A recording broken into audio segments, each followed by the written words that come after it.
Hey, it's Coach Jeff with All In Christian Counseling. Now, as we know, fear runs much of the world, and one doesn't have to look far to see its influence. But there's hope. 1 John 4:18 tells us there is no fear in love. In my practice, I help teach my clients how to let go of the fear and replace it with love. It is a superb process of healing from a past that created fear or anything that we might be fearing in the future. One could be anxiety. Another great example is the loving energy that we choose to project to the world. I call it RPE, or Radiating Positive Energy. As we radiate this new positive energy, it can have a profound impact on the health of the loved ones around us.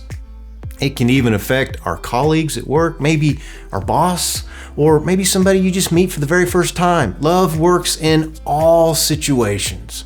So let's remove the clouds of negativity so we can radiate the full healing power of the sun.